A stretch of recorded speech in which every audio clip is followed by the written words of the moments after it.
Halo teman-teman semua, pada kesempatan hari ini saya akan sharing mengenai sebenarnya anak muda itu butuh asuransi atau enggak sih?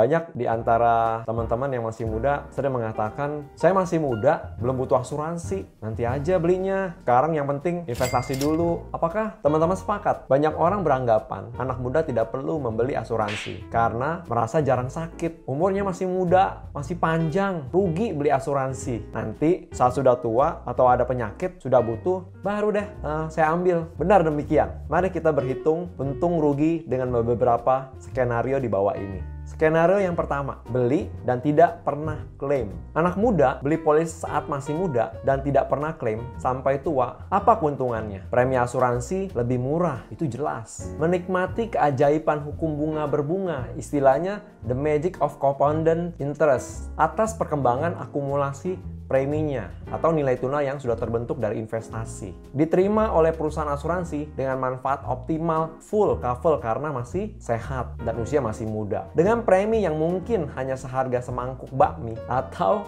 sebungkus gorengan per hari, seorang anak muda bisa pensiun sebagai miliarder loh di usia matangnya nanti. Lalu, adakah kerugiannya? Ada. Tidak menikmati semangkuk bakmi atau sebungkus gorengan setiap hari. Ada kesenangan atau kenikmatan yang tertunda demi masa depan yang lebih mapan. Skenario yang kedua, beli dan klaim. Anak muda ini beli asuransi dan kemudian harus klaim karena sakit atau meninggal terlalu cepat. Keuntungannya jelas beratus-ratus kali lipat. Tidak ada investasi lain yang dapat mengalahkan return yang begitu dahsyat dari asuransi seperti ini. Walaupun terkadang bukan kita yang menikmati uangnya, namun kita menyelesaikan dengan baik tanggung jawab kita atas orang-orang yang kita kasihi, terutama buat orang tua kita. Skenario yang ketiga, tidak beli dan sakit. Anak muda tadi menunda membeli polis asuransi. Ternyata kemudian sakit dalam kondisi tidak memiliki asuransi. Kerugiannya jelas ya, tidak ada perusahaan asuransi yang mau menerimanya lagi, alias decline karena sudah terlanjur tidak sehat. Akibatnya harus mengeluarkan biaya pengobatan yang besar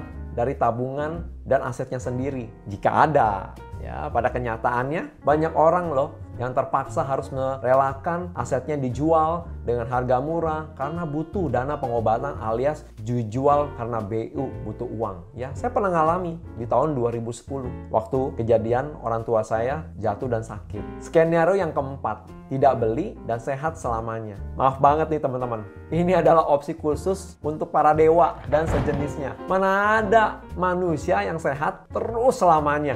Cepat atau lambat, semua orang akan meninggal. Benar atau benar banget? Pada waktunya pasti akan dipanggil oleh Yang Maha Kuasa. Katakanlah anak muda ini menunda hingga usia pensiun baru berpikir untuk membeli polis asuransi. Pada ujungnya pasti meninggal juga kan? Apalagi di kondisi pandemi seperti ini. Setiap hari kita dengar berita di TV, di radio, atau di media sosial. Jumlah angka yang masuk rumah sakit, jumlah orang yang meninggal bertambah. Hari-hari seperti ini kita harus mulai berdamai untuk bisa berdampingan dengan virus COVID-19.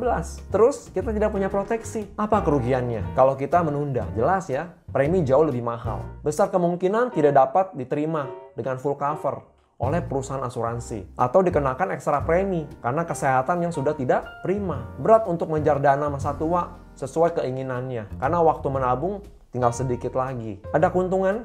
Ada. Bisa makan bakmi dan jajanan goreng setiap hari. Bisa beli kopi seharga 50.000 sesuka-suka kita. Teman-teman, asuransi adalah produk yang sangat unik. Hanya bisa dibeli ketika Anda masih belum membutuhkannya. Saat Anda butuh, mohon maaf, loket sudah ditutup. Jadi, kapan dong waktu yang paling menguntungkan untuk membeli asuransi? Jawaban yang paling akurat adalah 1 hari sebelum meninggal. H-1 maksimum return guaranteed ya. Tentu saja ini hanya guyon ya, karena tidak ada yang tahu kapan dirinya akan meninggal di dunia ini. Kembali ke pertanyaan awal. Jadi kapan membeli asuransi? Cara yang paling pandai adalah membeli asuransi semaksimal mungkin sesuai kemampuan yang dapat disisihkan sejak dini. Mumpung masih muda dan sehat dan serta mampu. Kalau kita ukur wah masih banyak pengeluaran A, B, C, dan D. Saya setuju banget, saya sependapat. Di video saya sebelumnya saya sudah bahas. Oleh karena itu, kita perlu komitmen dan konsisten untuk menyisihkan sejak dari awal. Nggak cukup ternyata Saya sudah jelaskan di video sebelumnya. Cari penghasilan tambahan yang bisa menunjang kebutuhan teman-teman. Berapa persen dari income sebaiknya disisihkan secara rutin?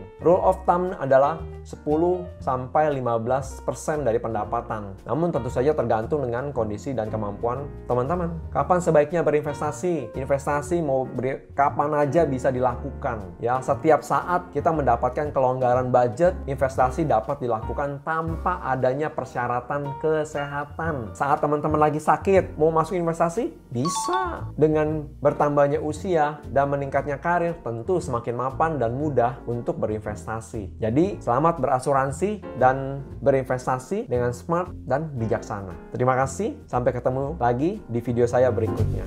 Ciao!